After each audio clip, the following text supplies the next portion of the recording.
Hi, everybody. It's Steve Bloom with AmericasComedy.com, and I'm here today at the Punchline in Sacramento with former Wall Street lawyer, investment banker, Emmy winner, Peabody Award-winning comedian. Wow, Paul Mecurio. I'm impressive. Oh my God. Yeah, me too. I'll tell you. So, what's a nice Italian boy like you doing in a place like this? I have no idea. I don't know. I grew up in Rhode Island. I grew up in a very Italian family in Rhode Island, and my family's still there. And there's the stereotypes of Italians you think of when you hear Italian. You think, mafia or plastic on the furniture. Well, both are true.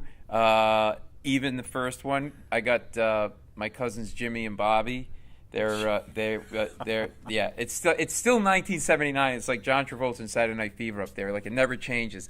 And my cousin Jimmy, he likes to deal coke and stuff like that. Yeah, because it's still like the 80s in his mind. And my cousin Bobby's a small-time hood for the mob in Rhode Island. He runs numbers. His front is a woman's shoe store. And so picture like you go to buy shoes. Hey, what do you need? Like a size 7 pump? Like, he has no idea. And he sells car alarms that he stole a lot of other people's cars. And when you say to him, Bobby, you realize that the fact you were able to steal this means it's not a very good alarm. He goes, what are you talking about? It just doesn't have the box, it's all. Don't be so stupid. So this is how he came dressed to my father's funeral, right? This is a funeral now, a wake, big, mourning, a fluorescent orange silk shirt, unbuttoned gold chains, white patent leather belt, white slacks. He's a creamsicle with chest hair.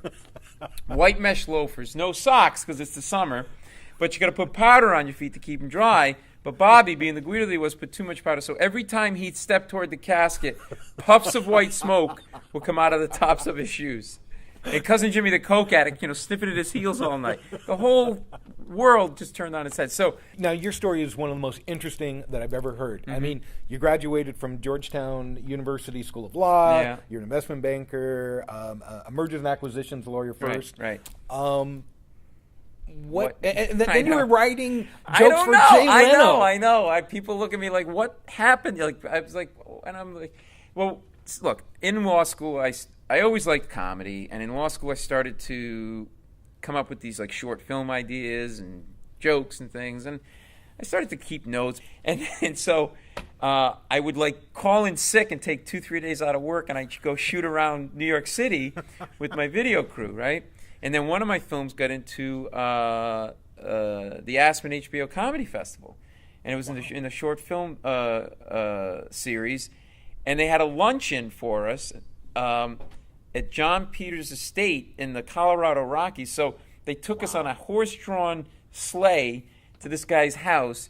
And like there's a whole other universe of money because I went into the guy's house and the guy has a brook inside his house. When you have a brook inside your house, that's crazy, ridiculous money, right? And I'm sitting there at this luncheon with Albert Brooks, the Hudlin brothers, Spike Lee, like all of these major, right? And I'm like, what the hell am I doing here? I'm like nobody, right? So I go back to New York, I'm doing my job, and blah, blah, blah, and I start writing jokes more. And somebody says, hey, you want to come downtown? I'm going to this, one of our clients is having this big special party, new corporate headquarters opening, and Jay Leno's performing. And I'm like, I don't know. And I gotta come. I'm like, all right, what the hell, I'll come. And then I'm putting my coat on, and I go, and I hit the print button, and I printed out all of these jokes that I had written. Wow. And I'm like, I don't know what I got these jokes. I don't know. Like a stack, like that thick. So I go, you watch him perform. I go up to him afterwards, very sheepish. I'm like, yeah, I don't know, I have some jokes. He's like, he takes them.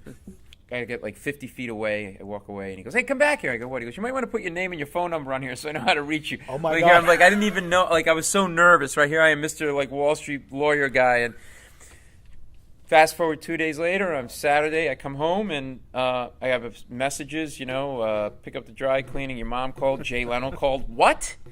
And he calls me, and we talk for like an hour, and he says, I read your stuff. He goes, he was hosting the Tonight Show. He goes, I always need new material every night.